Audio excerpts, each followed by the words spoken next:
Okay, guys, so I've already gotten a few questions about the hatchling data figure that you guys are supposed to create for one of the first statistics assignments. And I realized after reading it, it wasn't very clear. And that's a holdover from previous years. So as those things pop up, please bring them to my attention, and I'll do my best to help you get through some of the struggles that you may be having. And that's kind of the point of this short video here. So what you guys are asked to do for this particular plot is create a bar graph or a bar plot like what you see here on the lower portion of this Excel spreadsheet, and drop some error bars in there representing standard error. So I'm going to walk you through how to do that in this short video. So one of the first things you need to do is watch the video that Dr. Forrester posted on Canvas for last year, and that will help you figure out how to organize the data in a way that will make some sense. The next thing that you need to do is set up a table that looks something like what I have here in the spreadsheet that I have set up. So you're going to create basically a small table that summarizes the data that Dr. Forrester was working with in the video on Canvas. So what you have here, the first column is group, and you have your A groups, or your A group and your B group. And then within each of those groups, we have three different temperature treatments: 26.5 degrees C, 28 degrees C, and 30 degrees C. And these are those different incubation temperatures that Dr. Forrester was talking about. So what we have here also is mean hatchling mass for each of these temperature treatments. And then we have standard error. And if I click on this box, you can see the formula that I used to calculate standard error. So standard deviation divided by the square root of the sample size, which is exactly what is presented on Canvas. But in order to get sample size in Excel, it's not super straightforward. You use the count function. And I should just note here real quick, I tend to do everything in R. So if I stumble across a couple of things, or if things, aren't as clear to you because I may not be explaining it well or whatever, feel free to ask questions. But if you do, please ask them through Canvas. I will answer them on Canvas. That way, if other people have questions that are similar to yours, they can just look at those responses and use those to help them move forward. All right, so one of the first things we're going to do to create this plot is highlight these the mean hatchling mass for one of our groups. I'm going to do it with A. So once you have those highlighted, you go over here to Insert, and then you go to this column plot or bar plot icon, hit the drop-down menu, and hit 2D column. And it'll come up with 3 bars here. And these represent our 3 different temperature treatments. And what we're going to do, I should note, is we're going to make this plot here look just like the one we have down here. And I'm just walking you through how to do that. So now that we have those data, what we can do is we can right-click one of the data columns that highlights the whole data set, and then we click Select Data. Then what we have here is we can change the name of this particular data set. So since all these data are just for group A, we're going to type group A.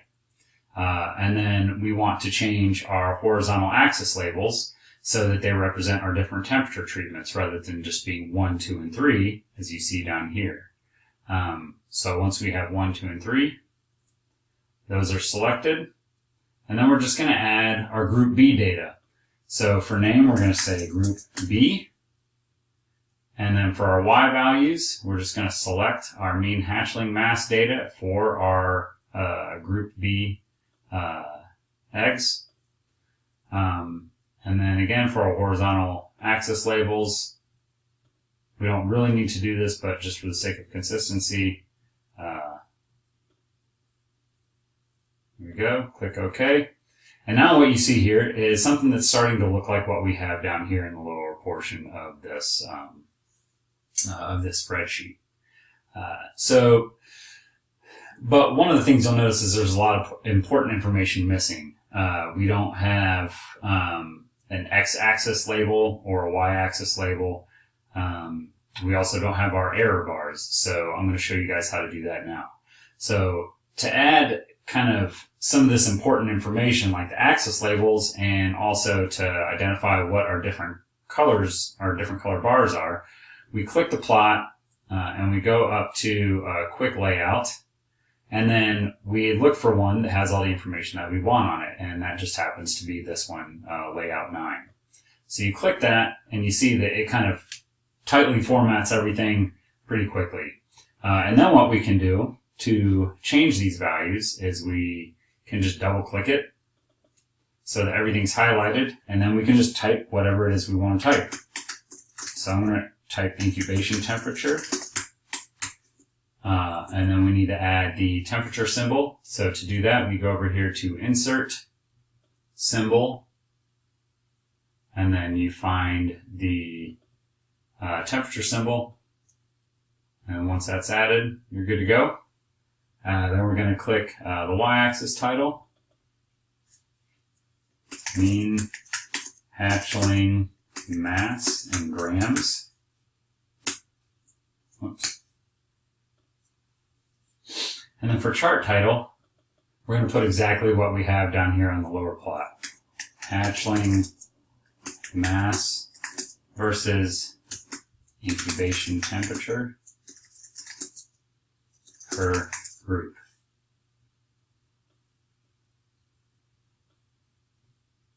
I'm going to drag this down just a little bit so we have a little more space. Now, really the one thing that we have missing is our error bars. And this is where, if you don't know how to do this, things can get a little bit tricky, but it's really not that hard. So that's why I'm showing you guys how to do it here. So for the group that you want to add the error bars to, you simply click that column and it will highlight all of those columns that correspond to that particular group. So we're going to start with group A, and then we click add chart element. We go to error bars, more error bar options. It drops some bars in there, but we don't want to keep those because those are incorrect error bars. Then what we want to do is go over here to the format error bars pane, and we click error bars options, and then we click custom, and then specify value. So for our positive error value, we're going to click that menu, and then we go over and click highlight our standard error values for group A. Click that drop down menu again to open that up, and then we want to do the same thing for negative error values, because this is plus and minus one standard error. And then we click OK, and you'll see these error bars expand just a touch. And there they go. So those are a little bit harder to see, so we're going to format them a little bit differently. Right now, the line width is 0.75. I'm going to make it 1.5. And you can see that stands out a little bit more and is a little bit easier to see. And we're just going to do the same exact thing for our group B eggs. Over here to, again, click our group B bars, add chart element, error bars, more error bar options. Again, we don't want to keep these because those are incorrect values. We need to customize those. So again, we go over to our format error bars pane and we click the error bar options icon, and then we click custom, specify value, and we highlight our standard error values that we calculated in this table for positive, and those same exact values for negative. And then click OK. And you can see, again, these are a little bit harder to see, so we're going to change the line width of those. And you can see that, while our means are not that different, our standard errors are substantially different, and this is not due to sample size. So that's one of the things about standard error is you can have standard error that varies very substantially due to differences in sample size. And that's one of the reasons why having standard error on plots like this is really important, because it gives the viewer an idea as to how much variation there is in the data relative to the sample size. So you can customize this any number of ways, but this is kind of the base format, or what your bars and your error bars should look like in the plot that you guys should submit online for these particular data.